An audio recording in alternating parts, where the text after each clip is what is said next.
professora Rúbia, de Ciências do Colégio Metropolitano, e nós vamos estar aqui hoje trabalhando um pouquinho sobre as características com relação à célula procarionte. Aqui eu já esquematizei uma célula procarionte e tem as estruturas que fazem parte da célula procarionte. A grande maioria das pessoas mencionam que a célula procarionte é uma célula primitiva.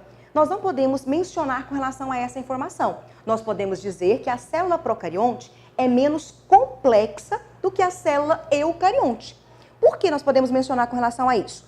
A célula procarionte, ela vai apresentar o material genético disperso ou difuso no citoplasma ou no hialoplasma. E a célula eucarionte apresenta uma carioteca envolvendo esse material genético. Um outro fator também é com relação à presença de organelas. A célula procarionte apresenta o ribossomo apenas. E neste caso, o ribossomo ele é uma estrutura citoplasmática. Por que o ribossomo, em alguns autores, não o consideram como organela? Porque o ribossomo ele não é envolvido por membranas. Então, por isso, ele é considerado como uma estrutura citoplasmática e não uma organela. Nós mencionamos aqui com relação ao ribossomo. Qual é a função que ele vai estar apresentando? A produção de proteína. É uma estrutura que vai estar presente em todas as células, mas ele não é considerado como uma organela citoplasmática especificamente, e sim uma estrutura, devido justamente à característica que ele apresenta de não ser envolvido por uma membrana plasmática. Esse material genético aqui está disperso, não vai ter um envoltório envolvendo ele, vai simplesmente estar disperso ao longo de todo o hialoplasma. Apresenta um plasmídio. Esse plasmídio é o material genético também que está aqui sendo utilizado pela célula. Qual que é a função desse material genético? É ele que vai ser alterado quando a bactéria, por exemplo, utilizar esse material genético, entrou no seu organismo. Você começa a utilizar um antibiótico, esse material genético aqui é o que vai determinar se essa bactéria é ou não resistente ao antibiótico.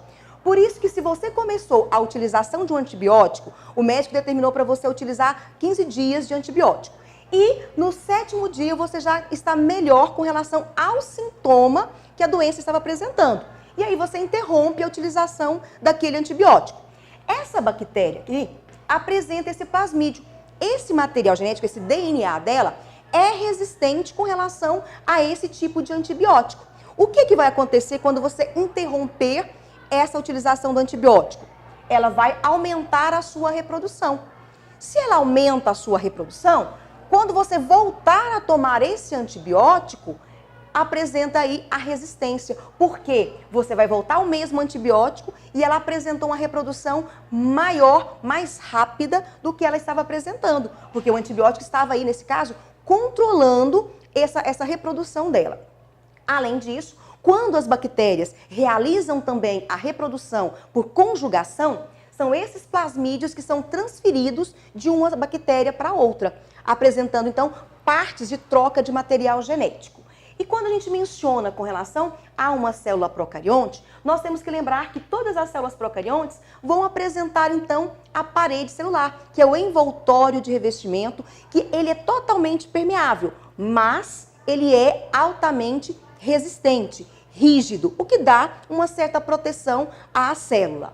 Além disso, existe a membrana plasmática, que é o envoltório presente em todos os organismos celulares.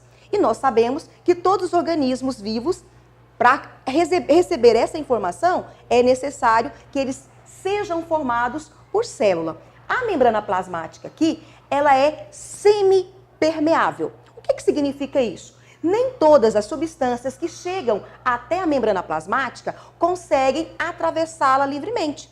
Ela apresenta poros que vão favorecer esse translado de substâncias, mas nem todas conseguem entrar ou sair dessa estrutura. Então, elas precisam, algumas substâncias, serem carregadas de um lado para o outro da membrana plasmática.